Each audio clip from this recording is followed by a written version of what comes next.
DJI just announced that DJI FPV, their first ready-to-fly first-person view sporting drone. I took it for a first spin and here are my impressions from a filmmaker's perspective. This is a CineD review, supported by B&H and CVP. Yeah. New motion controller. Yeah, first time FPV drone flying, so let's see how it goes.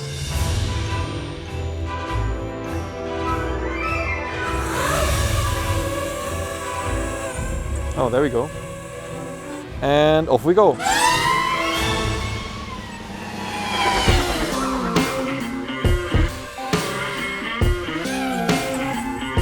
If you have ever flown a drone before, it's most likely been a DJI Mavic or Phantom drone. Those are DJI's normal mainstream drones. Now this is something you haven't seen before, the new DJI FPV drone. FPV stands for First Person View, and it's a completely new design for DJI with a very different purpose in mind. Sports flying at high speeds with a complete freedom of movement in all axes to make movements you have not seen before. A complete sense of freedom. It's like a bird. It's amazing. And yes, you can fly this drone only using goggles.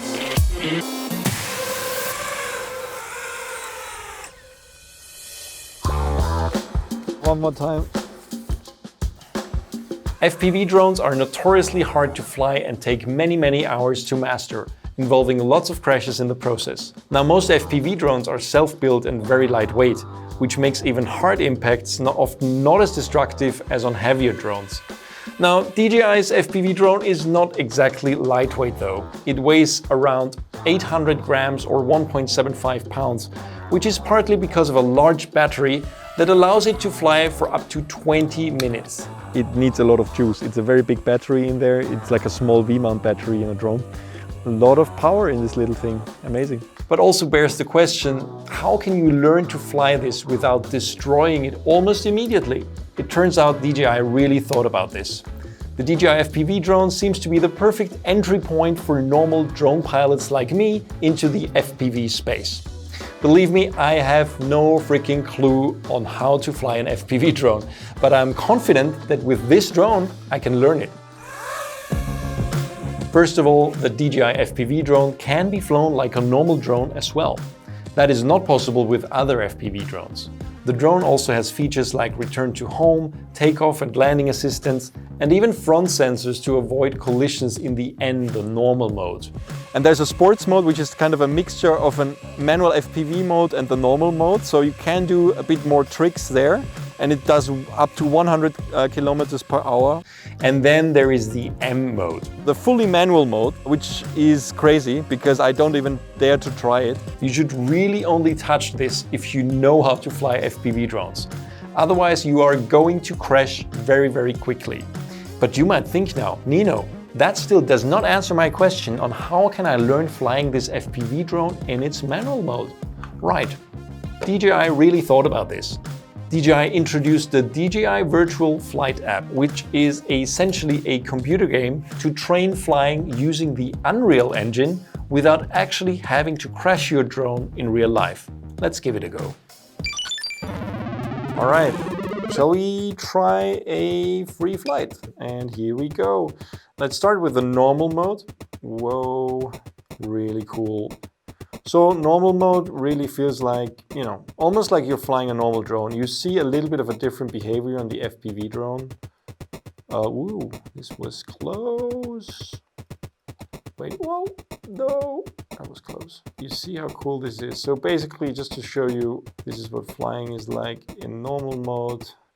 I can switch to sports mode, and now I can fly like in the sport mode, which is much faster. Let's fly through here. Oh, I'm not following these. Oops. All right, and now let's go for the manual mode, shall we? I have no idea how to operate manual. Oh, it's moving. So why is it moving? What is happening? No, what the hell?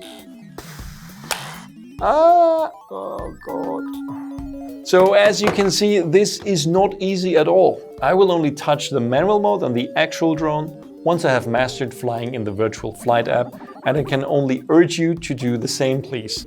Why is it moving all the time? What can I... Oh, getting sick. This FPV. Now let's quickly talk about what flying this thing actually feels like and what the image from the drone actually looks like.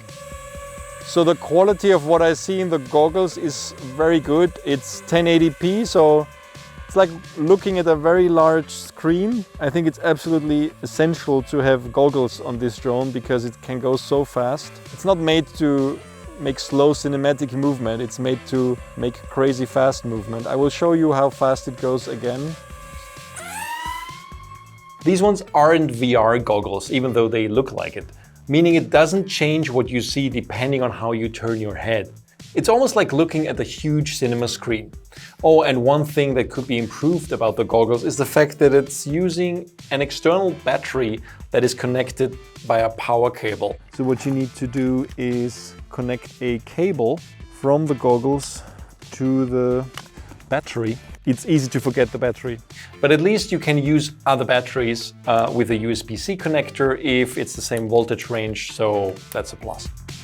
It's cool how it simply turns with your movement. I mean, it's like left, right, almost immediate. I think the delay is like 7 milliseconds if I'm not mistaken. No dropouts whatsoever.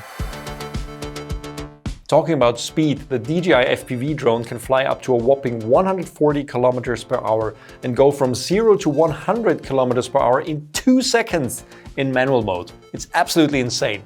The drone will not keep the horizon level when flying fast or making turns, typical for FPV drones. In sports and manual modes, you can also flip and make crazy moves, of course. Now, I'm not able to do those yet, but let's look at a few shots from my friend Christoph Tilley, who is a very experienced FPV drone flyer. Now, this footage is not being shot with the DJI FPV drone, but this is just to illustrate what you could be able to do if you actually knew how to fly that thing. So I hope to be able to do this quite soon as well.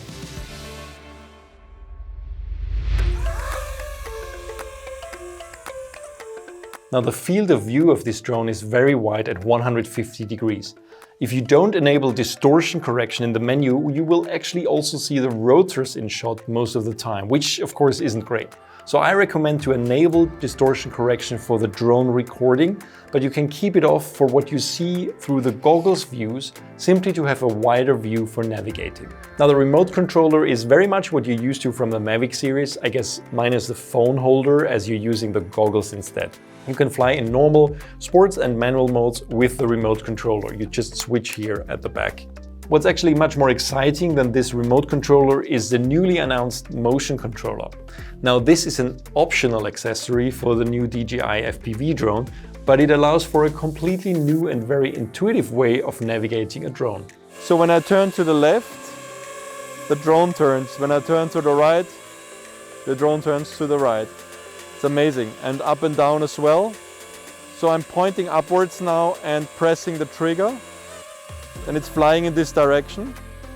This one, the trigger grip, is actually the speed. So it actually, when I press this, it will speed in the direction it's facing. It's a way of navigating that literally takes no experience, as it's so intuitive. Actually, I handed the control to my wife Anita when we were out trying the drone, and she has never flown a drone before and had also no issues whatsoever navigating the FPV drone with the motion controller. It simply is a lot of fun navigating like this, and you don't need to learn a lot of coordination between your two thumbs like you do with a normal remote controller. With a motion controller, you can also make nice turns quite intuitively in the sky. And it's not as versatile as a remote controller, unfortunately, so you cannot use the manual FPV mode, of course, and I don't think you can actually go straight up or down or sideways. You can only turn into the direction you want to head to. Last but not least, let's talk about image quality and how useful the DJI FPV drone will actually be for filmmakers. The drone has deeper image controls than some drones from the Mavic line, so you can change from a standard picture profile to D-Cine-like to get a log-like image that can actually be graded in post, which is nice. What's also great is the more efficient and higher quality H.265 recording mode, which is available on top of H.264 compression. The drone records at 120 megabits per second, which is decent at H.265. However, it only supports 60 or 50p right now. That means no 24p, no 25p or 30p mode in 4K, which are more typical frame rates to use for filmic movement. We have, however, high-speed, slow-motion modes with up to 120 frames per second in HD.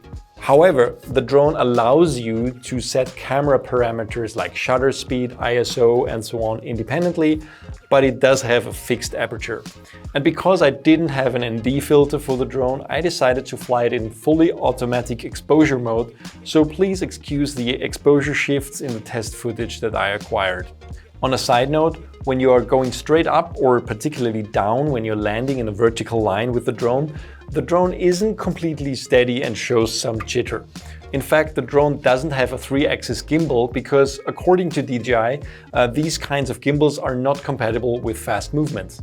So the FPV drone from DJI only comes with a 1-axis gimbal, and they added their electronic image stabilization system called Rocksteady to counteract the lack of the other 2 axes.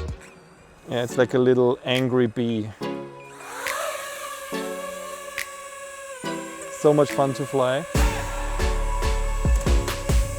It's like a wasp, like a hornet.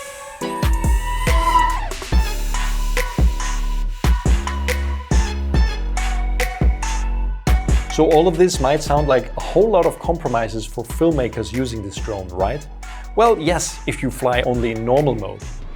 Because in normal mode, you're probably better off with the Mavic Air 2 or with the Mavic 2 Pro, for example. You will have a lot of features that this drone doesn't have. On the other hand, this drone is capable of flying in ways that the others simply cannot fly in.